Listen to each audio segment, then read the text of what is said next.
Hello traders, welcome back to another video. आज की video में हम लोग जानने वाले हैं एमटीएफ के बारे में, जिसे हम मल्टी टाइम फ्रेम एनालिसिस भी कहते हैं। ये हमारे ट्रेडिंग एनालिसिस के लिए काफ़ी ज़्यादा इंपॉर्टेंट टॉपिक हो सकता है, क्योंकि आपने कभी ना कभी अगर ट्रेडिंग किया होगा तो नोटिस किया होगा कि 5 मिनट का टाइम फ्रेम में कोई ट्रेड लिया है और आपको उस ट्रेड में अगर प्रॉफिट दिखाई दे रहा है या फिर एक अच्छा बुलिश मोमेंटम दिखाई दे रहा है, फिर पता चल रहा है थोड़े से ऊपर जाने के बाद वो एक फिर से डाउन साइड की तरफ नीचे आ जाता है और आपका एसएल हिट कर देता है।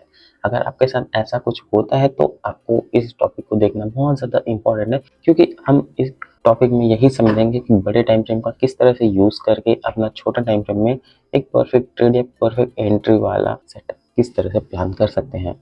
वीडियो में ज़्यादा देरी न करते हुए चलिए वीडियो को शुरू करते हैं। मल्टी टाइम फ्रेम का कॉन्सेप्ट किस तरह से काम करता है। मल्टी टाइम फ्रेम का कॉन्सेप्ट जो है, उसका कॉन्सेप्ट शुरू होता है बड़े या बिगर टाइम फ्रेम का यूज़ करके। अगर आप इंट्राडे ट्रेडिंग करते हैं तो आपको जस्ट 5 मिनट या फिर 15 मिनट का टाइम फ्रेम यूज़ नहीं करना है ट्रेडिंग करने के लिए, बल्कि आपको इस 15 मिनट में ट्रेडिंग करने के लिए इसके बड़े टाइम फ्रेम को ना यूज़ करना पड़ेगा। लाइक 1 आवर का टाइम फ्रेम, या फिर आप 2 आवर का ले सकते हो, या फिर आप 4 आवर का भी टाइम फ्रेम यूज़ कर सकते हो। इससे आपको ये पता चलेगा कि ओवरऑल मार्केट का जो ट्रेंड है, फ्यूचर में होने वाला मोमेंटम है, कितना स्ट्रॉन्ग है या कितना वीक है, या बड़े टाइम फ्रेम पे कहाँ पर रेजिस्टेंस है, कहाँ पर सपोर्ट है। और आप जहाँ पर ट्रेड लेने का प्लान कर रहे हो, क्या पता आप बाइंग का प्लान कर रहे हो, रेजिस्टेंस जोन पे कर रहे हो जो बड़े टाइम फ्रेम के रेजिस्टेंस जोन पर है, और आप वहाँ से प्लान करके बाइंग का और मार्केट वहाँ से नीचे चला जाएगा, तो इससे आपका एसएल हिट हो ही जाएगा। इसलिए हमें बड़े टाइम फ्रेम का यूज़ करते हुए छोटे टाइम फ्रेम पे आना चाहिए, जिससे हमारा एनालिसिस में थोड़ा सा कॉन्फिडेंस बढ़े और प्रोबेबिलिटी हमारे फेवर में मूव करें।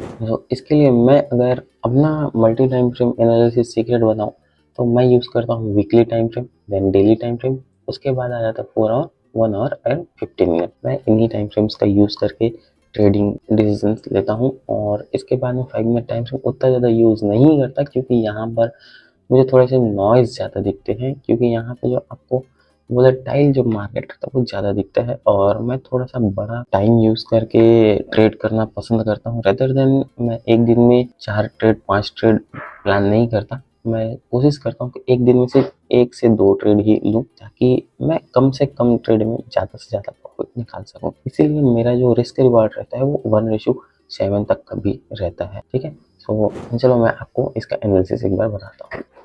अगर आप फर्स्ट टाइम एनालिसिस कर रहे हो तो आपको वीकली टाइम फ्रेम ओपन कर लेना है। यहाँ पर मैंने कुछ हाईलाइट कर चुके हैं, जैसे weekly time frame, daily time frame, 4 hour time frame, 1 hour time frame and 15 minute time frame. ठीक है, स्टार्टिंग करना रहता है वीकली टाइम फ्रेम पे, और वीकली टाइम फ्रेम पे आपको देखना पड़ेगा कि मार्केट में स्ट्रॉन्गनेस कहाँ पर आपको नजर आ रहा है। आप प्रीवियस टाइम से मार्केट में अच्छा खासा बुल रन स्टार्ट हो चुका है, मार्केट में बड़े मोमेंटम बहुत आसानी से देखने के लिए मिल रहे हैं।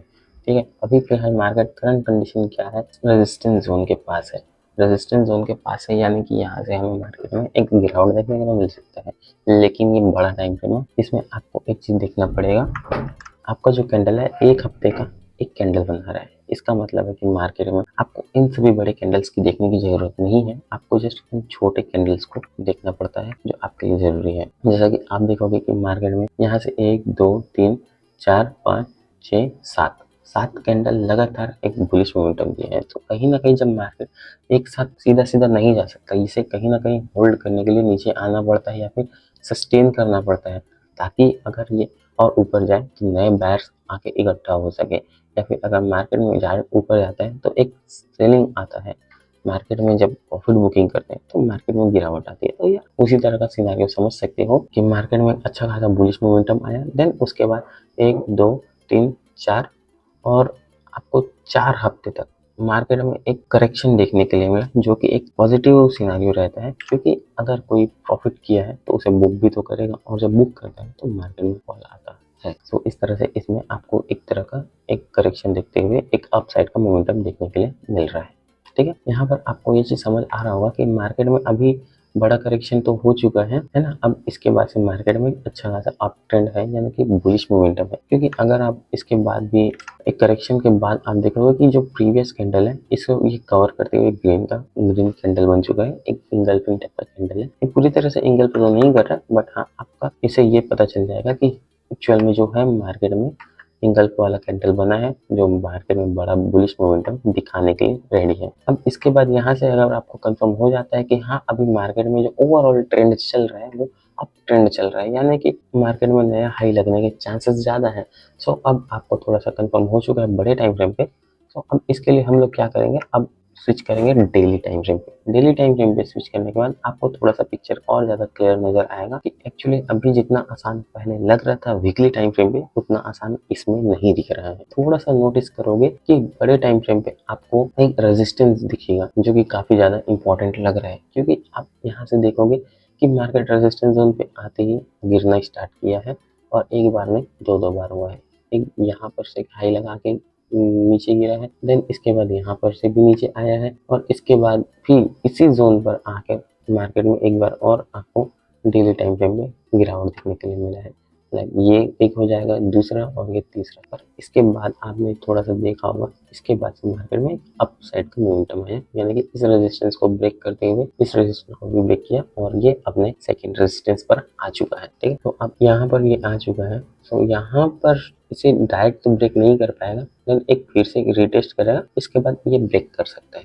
ठीक, तो आप इसे इस तरह से एनालाइज कर सकते हो। जब बड़ा टाइम फ्रेम स्विच करके आप छोटे टाइम फ्रेम पे आओ, आप वीकली टाइम फ्रेम से आप इसमें आ गए डेली टाइम फ्रेम पे आ गए। डेली टाइम फ्रेम पे सिनेरियो कुछ ऐसा है कि अभी ये रेजिस्टेंस जोन को फेस कर रहा है। ठीक है, तो आप इस रेजिस्टेंस जोन को फेस कर रहे हो तो अभी आपको बाइंग करना किसी भी तरह से सेफ का ऑप्शन नहीं है। तो हम क्या करेंगे, इसके लिए फिर से एक अपॉर्चुनिटी ढूंढने की कोशिश करेंगे कि हाँ अभी हमारे लिए अगला अपॉर्चुनिटी क्या हो सकता है। ठीक है, तो इसके लिए हम स्विच कर लेंगे और छोटे टाइम फ्रेम पे 4 आवर के टाइम फ्रेम पे। ठीक है, 4 आवर के टाइम फ्रेम पे आप थोड़ा सा नोटिस करोगे, देखिए जो हमने अभी जस्ट रिसेंट में डेली टाइम फ्रेम पे जो जो लाइन ड्रॉ किया था, जो लेवल्स बनाए थे सपोर्ट के लिए और रेजिस्टेंस के लिए, जो लाइन बनाए थे कि जहाँ से मार्केट रिवर्स कर जा रहा है, अब वो 4 आवर के टाइम फ्रेम पे आप देखोगे कि इसे ब्रेक कितने सही तरीके से किया है।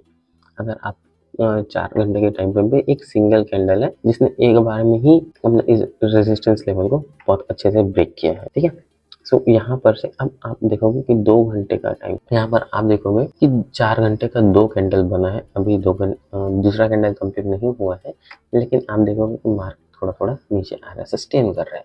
तो इससे आपको ये समझ आएगा कि हाँ एक्चुअल में मार्केट में अभी थोड़ा सा रिटेस्ट कर रहा है, मार्केट में थोड़ा सा करेक्शन आ रहा है और जब ये करेक्शन कंप्लीट हो जाएगा देन इसके बाद आप एक अच्छा ट्रेड ले सकते हो। अब यहाँ पर आपको थोड़ा सा समझ आ चुका है कि मार्केट एक्चुअली अभी रेजिस्टेंस जोन फेस कर रहा है। अब इन दो टाइम फ्रेम से आपको ये डिसाइड करना पड़ेगा कि हाँ एक्चुअल में मार्केट अभी रेजिस्टेंस जोन पे है। रेजिस्टेंस जोन पे बाइंग करना किसी भी तरह का सेंस नहीं बनाता जब तक ये ब्रेक ना कर दे या फिर यहाँ से एक कोई रिजेक्शन हमें दिख ना ले या फिर हम इसे शॉर्ट ना कर दे। ठीक है, सो रेजिस्टेंस जोन पे तो आपने अगर सपोर्ट रेजिस्टेंस की वीडियो देखी होगी तो मैंने आपको बताया होगा कि सपोर्ट एरिया पे रहता है तो अब ज़्यादातर लोग बाइंग करना पसंद करते हैं और रेजिस्टेंस जोन पे अगर कुछ कैंडल रहता है या फिर प्राइस रहता है तो वहाँ से लोग सेल करना पसंद करते हैं। सो अगर आप थोड़ा सा नोटिस करोगे तो ये जो रेजिस्टेंस जोन है यहाँ से लोग सेल कर रहे हैं, जिसकी वजह से मार्केट में थोड़ा सा डाउन साइड देखने के लिए मिल रहा है या फिर यू को करेक्शन देखने के लिए मिल रहा है। ठीक है, सो अगर आपको इंट्राडे में ट्रेड प्लान करना है और 2-4 घंटे या फिर 1 घंटे 1 डे के लिए ट्रेडिंग प्लान करना है तो आपका डिसीजन क्या होना चाहिए। अगर आप इसे और छोटे टाइम फ्रेम पे चले जाएं तो आपको यहाँ पर देखने के लिए मिलेगा कि रेजिस्टेंस जोन में ये सपोर्ट की तरह काम करेगा।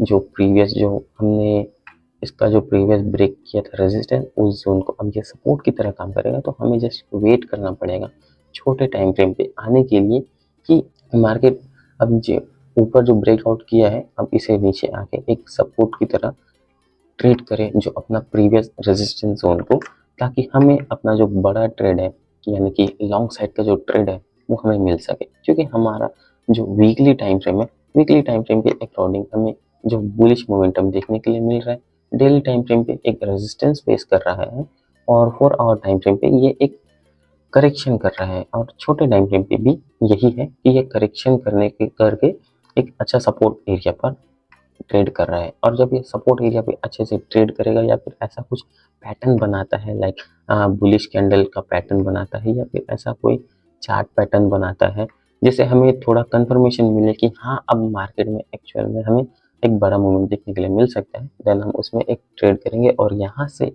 हमारा अगर ट्रेड का एनालिसिस अच्छा रहता है तो हमें अच्छा रिस्क रिवॉर्ड के साथ प्रॉफिट मिल जाएगा। अदरवाइज अगर हमें लॉस होता है तो हमारा जो एसएल है हमने पहले से प्लान करके रखा है कि हमारा अगर एसएल जाता है तो कितना जाएगा और हम उसे एक्सेप्ट कर पाएंगे।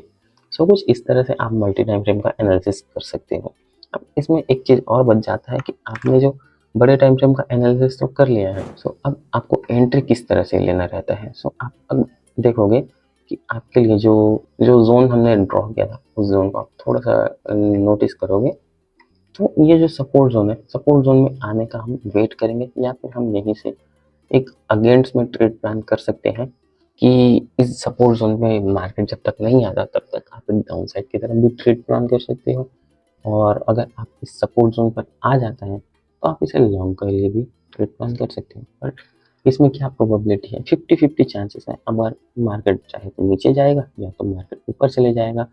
अब ऊपर जाने के चांस आपको थोड़े ज़्यादा दिखेंगे क्योंकि जो मार्केट एक फॉर्मेशन बना के हमेशा चलता है जिसे हायर हाई फॉर्मेशन कहते हैं, जिसमें मार्केट हमेशा अपने हाई को ब्रेक करते हुए नया हाई बनाता है और इसी तरह मार्केट लोअर लो फॉर्मेशन भी रेडी करता है जहाँ पे वो अपने प्रीवियस लो को ब्रेक करते जाता है, जिसमें उसका जो हाई रहता है उसके बाद एक नया लो बनाता है, देन वो अपने प्रीवियस हाई को ना ब्रेक करते हुए फिर से एक नया लो बनाता है। ठीक है, तो मार्केट अभी के अब करंट स्ट्रक्चर देखते हुए आपको क्या लग रहा है, मार्केट अभी जस्ट ऊपर गया है, देन नीचे आया है, नीचे आने के बाद फिर से ऊपर गया, बट ये अपना प्रीवियस हाई को ब्रेक नहीं कर पाया है।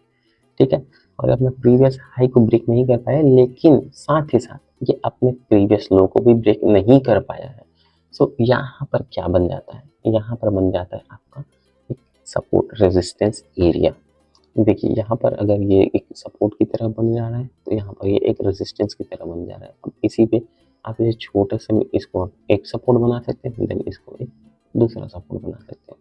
तो मार्केट यहाँ से अगर इसे ब्रेक करता है तो आपका जो टारगेट हो सकता है यहाँ पर हो सकता है छोटा वाला, और यहाँ से भी अगर ब्रेकआउट करते हैं तो आपको एक अच्छा और बड़ा टारगेट देखने के लिए मिल सकता है जो कि 15 मिनट टाइम फ्रेम के हिसाब से है। और अगर आप बड़े टाइम फ्रेम पे देख रहे हो, weekly time frame, daily time frame या फिर आवरली टाइम फ्रेम पे आपको बुलिश मोमेंटम दिख रहा है, तो आपको यहाँ पर इसका जो रेजिस्टेंस एरिया है यहाँ पर से सपोर्ट एरिया से आपको इसे बाई करना चाहिए या फिर सपोर्ट एरिया पर प्राइस पॉइंट आते ही आपको बाई करना चाहिए। कोई प्रॉपर अपने ट्रेडिंग स्ट्रेटजी के कंफर्मेशन मिलते ही देन उसके बाद आपको वहाँ से बाई करके अपना एसएल और टारगेट लगा के छोड़ देना चाहिए। क्योंकि अगर आप इसे मार्केट में बैठे रहोगे तो आप कहीं ना कहीं ट्रेड को री एंट्री या फिर ऐसा कुछ एडिट करते रहोगे जिससे आपका ट्रेडिंग एनालिसिस थोड़ा सा बिगड़ेगा और साइकोलॉजी काफ़ी ज़्यादा डिस्टर्ब होगा। क्योंकि देखो मार्केट में जब हम रहते हैं और काम करते हैं तो ट्रेड लेने के बाद हम शांत नहीं बैठ पाते और उसके बाद ओवर एनालिसिस करते हैं, और ओवर एनालिसिस करने की वजह से कभी कभी हमें ज़्यादा लॉस हो जाता है क्योंकि हमें लगता है कि हमने जो प्रीवियसली एनालिसिस किया वो हो सकता है गलत होगा।